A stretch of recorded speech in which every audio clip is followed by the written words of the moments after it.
In 2025, 21.2 million new electric cars were registered worldwide, with a full 13.3 million of them in China alone. This means the country controls nearly 2/3 of the global electric car market and has long been considered the undisputed superpower of electric mobility. Yet China, of all places, the biggest driver of the electric revolution, doesn't want to simply phase out the internal combustion engine.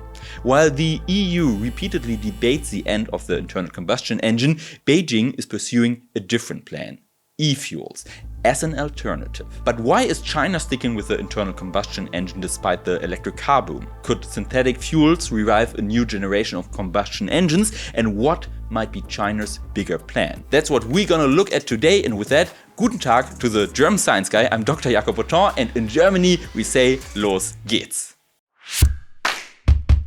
In May 2026, not a single car among the 10 best-selling models in China had a traditional internal combustion engine. They were all either all-electric or hybrid. And the plan for the future is set. According to reports, by 2030, the average fuel consumption of all new cars is set to drop to just 3.3 liters per 100 kilometers. This clearly shows that China is really serious about reducing CO2 emissions. Or are they? We're gonna look at this a little bit closer later. But instead of completely phasing out internal combustion engines, however, China is taking a broader approach and investing heavily in e-fuels. While these fuels are highly controversial in many Western countries, they are considered an important component of future mobility in China. But what exactly are e-fuels, and what's the story behind the strategy? Let's take a closer look, and wait. These are e-fuels. E-fuels are artificially produced fuels and are therefore also called synthetic fuels. Unlike gasoline or diesel, they are not derived from fossil crude oil, but are synthetically produced from CO2, hydrogen, and electricity. The idea behind this is to create a liquid fuel that can be used just like conventional fuel, but is climate friendly. However, two conditions must be met for this. First, the hydrogen must be produced from green electricity, and second, the CO2 should either be captured directly from the stacks of industrial facilities, such as cement plants, or filtered from the atmosphere using the direct air capture process. When it comes to producing green electricity, China is currently the undisputed world leader. Across the country, China is expanding its wind and solar capacities at a record pace. In just 6 months, China has installed new solar capacities totaling approximately 210 gigawatts. Combined with its existing solar capacity, this makes China the first country in the world to surpass the 1,000 gigawatt mark in solar capacity. To put this into perspective, so you can get an idea of just how much that is, the total solar capacity of the US is about 250 gigawatts, and that of Germany is just over 100 gigawatts. So the newly installed solar capacity in 6 months alone is almost the solar capacity of the whole of the United States. That's just absolutely mind-blowing. And thanks to the enormous availability of renewable electricity, China already has a massive advantage in the production of e-fuels. Since so much green electricity is available from the massive solar power plants, it can be perfectly utilized for e-fuels. Electricity is also the biggest cost factor in the production of e-fuels and usually drives the price up significantly. We will get to a price comparison in a moment, but in addition to electricity, China has another, in Germany we say, ein Ass im Ärmel, an ace up its sleeve. I'm not sure if you say this in the US, but they have an advantage, let's say this. So electrolysis is used to produce green hydrogen.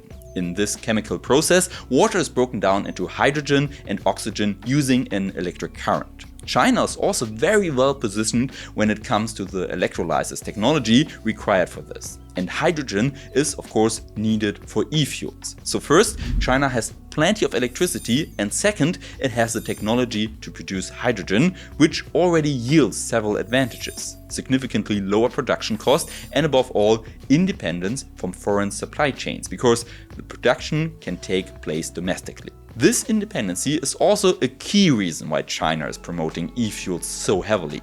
China currently imports about 11 million barrels of crude oil per day. That amounts to 1.75 billion liters every single day. That's truly an enormous amount. China is by far the world's largest importer of crude oil. Some of this oil comes by the sea from the Middle East, which naturally means that there's a bottleneck like the Strait of Hormuz that plays a central role. If conflicts arise there, and we can just see this right now, and the waterways are blocked, then logically China's crude oil imports will also be cut off, and that will have major economic problems for China. This shows that in addition to the CO2 reduction targets, China also has purely geopolitical reasons to push for e-fuels. As it is often the case, it's also about autonomy. Something I think is actually pretty smart and something, at least in Europe, we are often missing lately. But to be honest, I mean, in Germany we have at least 2 big e-fuel facilities right now. I got this from one of them, it's Eneratech, and the other one called German eFuel 1. But it's not comparable to China. And because of all of this, I have a big question. Do you think China is planning a comeback of the combustion engine? Let's check this out in the big hurdle, because there's a major catch when it comes to e-fuels. Before we get into that, please subscribe to the channel and turn on notifications so you don't miss any more videos. And if you want to read more on your own, all the sources are always linked in the video description. I do this in all of my videos, so you can always check for yourself. Okay, let's step into the big hurdle. This probably won't surprise many people, since you've probably heard before about it. But compared to electric cars, e-fuels are simply extremely inefficient. The overall efficiency of e-fuels in passenger cars is only about 15%. That means that out of 100% of the electricity used, just 15% is actually utilized. In comparison, an electric car has a significantly higher efficiency of about 65 to 70%. With the same amount of energy, 1,000 vehicles can be powered directly by electricity, but only just under 200 cars running on e-fuels. Of course, this also means that much more electricity is needed to provide e-fuels on a large scale for passenger car traffic. And just for comparison, so you get a better picture, if we wanted to replace all gasoline and diesel consumption in Germany alone with e-fuels, we would need about twice as much electricity as all of Germany currently uses. So technically, this is already a huge challenge, but economically, and that is the even bigger hurdle, it's hardly feasible. Which brings us back to China. China does have significantly more green electricity, but electrolysis must then take place right at these locations. All the electricity must be transported to where it's needed. That in turn requires a massive expansion of transportation networks and consequently an enormous demand for land infrastructure and resources. So even there, it's not all so easy to make it economically viable.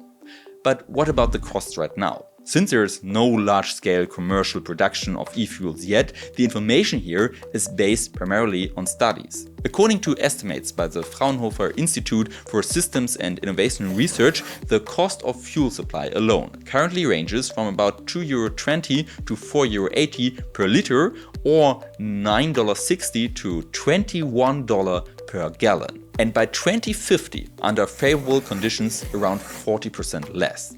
For comparison, I just checked the US gas prices. Right now, it should be around $4 to $5 per gallon, at least that's what the internet says. Which sounds like the e-fuels could get in this direction long term if they reduce their prices by 40%. But the important part is that the prices in the study are without taxes. So e-fuels will probably never be compatible. And by the way, in Germany, we pay around $9.50 per gallon right now. Just saying. But even in expensive Germany, this will probably never be compatible. So why does China produce so much e-fuels? Probably not to protect the climate, to be honest. Actually, studies conclude that over its life cycle, an e-fuel powered internal combustion engine produces 53% more emissions than an electric car.